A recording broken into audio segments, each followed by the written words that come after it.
Bismillahirrahmanirrahim. Assalamualaikum warahmatullahi wabarakatuh. Bagaimana kabarnya? Semoga selalu diberi kesehatan ya. Alhamdulillah, kita ketemu lagi masih dalam pembelajaran jarak jauh ya. Nah, untuk pertemuan kali ini kita akan membahas masih mata pelajaran PKKR ya, mendiagnosis kerusakan sistem AC. Nah, untuk itu kita akan masuk ke cara kerja sistem AC. Nah, oke.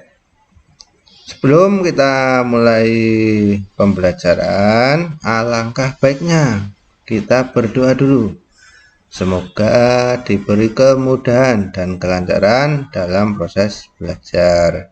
Silahkan berdoa sesuai dengan kepercayaan kalian masing-masing. Berdoa dipersilahkan. Cukup, terima kasih.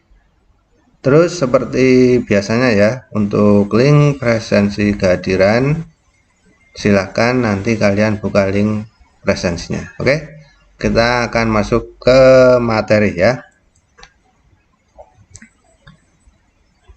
Di sini siklus AC mobil yang akan dibahas terbagi menjadi dua tahap yang terdiri dari ketika kopling terhubung dan ketika kopling terlepas.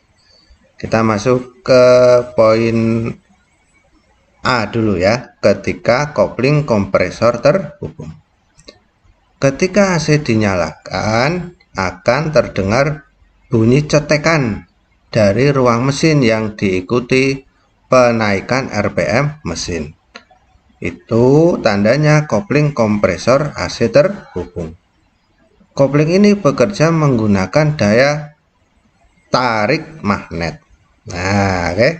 Ketika posisi off, kopling akan terbebas atau renggang dari puli kompresor, sehingga meski puli kompresor berputar, poros kompresor tidak akan berputar. Ketika AC dihidupkan, maka akan terjadi induksi elektromagnet pada magnetic clutch, sehingga kopling magnet akan tertarik ke dalam. Hal ini menyebabkan kopling magnet dan puli kompresor terhubung, sehingga poros kompresor juga akan berputar sesuai RPM mesin. Putaran poros kompresor akan menekan freon. Akibatnya freon bergerak ke arah kondensor dengan tekanan tinggi. Pada kondensor akan terjadi mekanisme yang mirip mekanisme radiator, di mana kipas pendingin akan berputar yang menyebabkan ada aliran udara dari luar melewati kondensor. Hal ini membuat suhu pada freon berpindah ke udara yang melewatinya, sehingga keluar dari kondensor. Freon sudah dalam keadaan dingin namun masih bertekanan tinggi. Oke, mulai ada gambaran ya di sini. Kita lanjut. Setelah keluar dari kondensor, freon bergerak ke arah dryer. Di dalam komponen dryer, freon akan disaring menggunakan elemen pasir silika yang mampu menyerap uap air apabila freon mengandung uap air. Setelah melewati dryer, freon akan masuk ke expansion valve ya. Pada komponen ini akan terjadi efek spray, yaitu efek keluarnya freon bertekanan tinggi ke ruang dengan tekanan lebih rendah melalui lubang sempit. Efek spray ini akan membuat freon berubah dari wujud zat cair sebelum expansion valve ya, menjadi wujud gas setelah expansion valve. Ini seperti sprayer pada parfum atau pada cat spray. Nah, ada gambaran ya. di mana ketika kita menyemprotkan parfum maka akan terasa sejuk, padahal suhu tabung parfum tidak sedingin yang dirasakan. Ini karena efek spray tadi. Ketika freon tersemprot melalui expansion valve, maka suhu freon akan sangat dingin dan keluar dari expansion valve. Tekanan freon sudah lebih rendah. Freon bertekanan rendah tersebut kemudian langsung dialirkan ke evaporator. Nah, kan gitu ya. Di sini freon dalam kondisi paling dingin, sehingga ketika blower menyala, terdapat aliran udara ke kabin yang melewati evaporator. Hasilnya, seperti hukum yang berlaku, suhu tinggi akan mengalir ke suhu yang lebih rendah. Panas dari udara yang melewati evaporator akan berpindah ke freon, sehingga udara yang keluar dari dalam kisi-kisi AC memiliki suhu dingin atau sejuk. Nah, oke. Kita lanjut dulu ya. Sebelum masuk ke poin B ya, tadi yang awal kan ada apa seperti bunyi cetek kan gitu, karena ketika kompresor AC sudah berjalan, mobil berjalan, RPM naik ya, nanti akan sering terdengar suara cetek. Nah, terus bunyi kompresor. Nah, kan gitu ya. Oke, kita masuk ke poin B. Ketika AC on namun kopling kompresor terputus. Kopling kompresor tidak selamanya terhubung. Meski kita masih menyalakan saklar AC, namun kadang terdengar bunyi yang menunjukkan kopling kompresor lepas yang juga diikuti penurunan RPM mesin ke RPM awal. Pelepasan kopling kompresor ini diatur secara otomatis oleh sistem kelistrikan AC mobil. Tujuannya untuk menghindari overpressure yang berakibat pada bocornya saluran AC mobil. Semua diawali dari sensor tekanan AC yang ada pada high pressure hose. Apabila sensor ini mendeteksi freon sudah mencapai tekanan maksimal, maka induksi pada kopling magnet akan terhenti, sehingga kopling magnet terputus. Nah, ketika kopling magnet terputus, kembali renggang ya, maka poros kompresor akan berhenti berputar, sehingga aliran freon dari kompresor terhenti. Namun bukan berarti siklus AC mobil ikut terhenti. Ketika kompresor terputus, tekanan pada high pressure hose masih tinggi dan berangsur-angsur reda. Karena masih memiliki tekanan, maka di dalam expansion valve masih terjadi efek spray, sehingga proses perpindahan suhu udara dari blower masih terjadi dengan normal. Oke. Nah, di sini sebelum tekanan AC drop, kopling magnet kembali terhubung sehingga tekanan freon kembali naik dan siklus AC mobil tidak terhenti. Begitulah seterusnya sistem AC bekerja. Prosedur pengosongan dan pengisian refrigeran pada sistem AC. Di sini persiapan alat yang harus disiapkan ya. Sebelum melakukan praktek pengosongan dan pengisian refrigeran, maka siapkan alat dan bahan berikut ya. Yang pertama ada manifold gauge. Fungsi dari manifold gauge adalah untuk mengukur tekan negatif maupun tekanan positif dan digunakan untuk memperbaiki pendinginan pada AC. Di sini kan ada warna biru, ya enggak? Terus warna merah, warna kuning. Nah, warna biru atau di bagian kiri manifold disebut compound gauge karena bisa untuk mengukur tekanan positif dan tekanan negatif ya. Rank pada gauge ini dimulai dari 30 in ya sampai dengan 0 PSI. untuk mengukur tekanan di bawah atmosfer, dan 0 PSI sampai dengan 250 PSI untuk keperluan mengukur tekanan di atas tekanan atmosfer, ya. Nah, terus berikutnya warna merah atau di bagian kanan manifold disebut pressure gauge, ya. Rank pada gauge ini dari 0 PSI sampai dengan 500 PSI. Oke, sampai sini ada gambaran ya. Kita lanjut. Alat yang kedua ada vakum pump, ya. Fungsi umum pada vakum pump adalah mengeluarkan molekul-molekul gas dari dalam sistem AC untuk mencapai tekanan vakum di bawah atmosfer, ya. Gambarnya ada di sini, oke. Terus yang berikutnya tabung refrigeran, ya.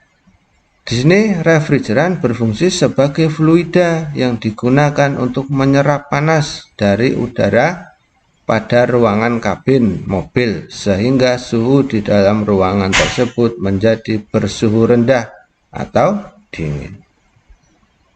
Oke, lanjut. Terus oli kompresor. Nah, minyak pelumas atau oli kompresor pada sistem AC berguna untuk melumasi bagian-bagian kompresor agar tidak cepat aus karena gesekan. Selain itu, minyak pelumas berfungsi meredam panas di bagian-bagian kompresor.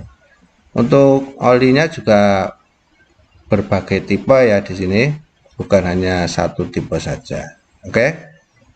Terus berikutnya ada gelas ukur. Nah, di sini digunakan untuk mengukur volume oli kompresor yang akan dimasukkan dalam kompresor AC, ya. Tipe gelas ini juga macam-macam bentuknya, tidak harus pakai yang seperti di gambar saya ini kan gitu ya. Oke, lanjut lagi.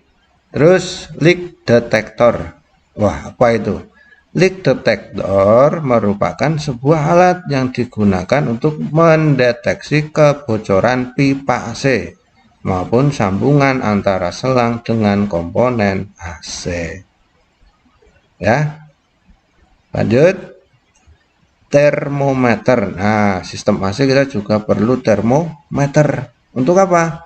Untuk mengukur suhu udara AC mobil yang dipasang di kisi-kisi dashboard AC maupun dalam ruangan kabin. Oke, bukan hanya mengukur suhu tubuh aja ya, karena AC juga kita harus cek suhunya sesuai atau tidak.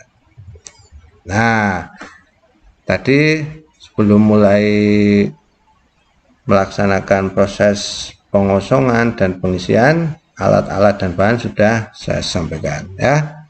Semoga ada gambaran buat kalian.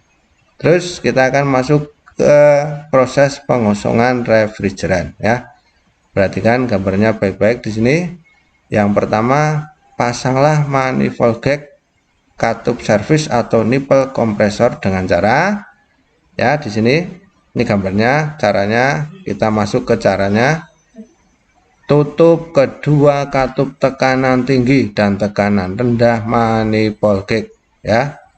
Terus cara yang berikutnya, pasang selang tekanan tinggi ya. Pada umumnya berwarna merah yang tadi kan di nipple tekanan tinggi atau katup discharge kompresor ya. Terus berikutnya, pasang selang tekanan rendah ya, pada umumnya berwarna biru atau hijau di nipple tekanan rendah atau katup suction kompresor. Terus berikutnya, pasang selang warna kuning pada pompa vakum. Nah, ini gambar saat memasang selang kuning ke pompa vakum ya. Lanjut. Setelah itu nyalakan pompa vakum. Nah, ini ada gambar, ada mesin, ada pompa vakum. Setelah dipasang manifold gauge, pompa vakumnya kita nyalakan ya. Setelah itu buka katup tekanan rendah dan tekanan tinggi manifold gauge ya. Itu ada dua gambar kanan kiri, membuka katup tekanan rendah berarti biru, terus tekanan tinggi yang warna merah. Ya, caranya biasanya dibuka dengan cara diputar. Nah, kan gitu ya. Lanjut. Terus tunggu sampai tekanan di dalam sistem AC benar-benar vakum ya. Kevakuman dapat ditunjukkan ketika jarum pada manometer tekanan rendah menunjuk pada tekanan 30 PSI atau 76 kg per cm persegi. Ya.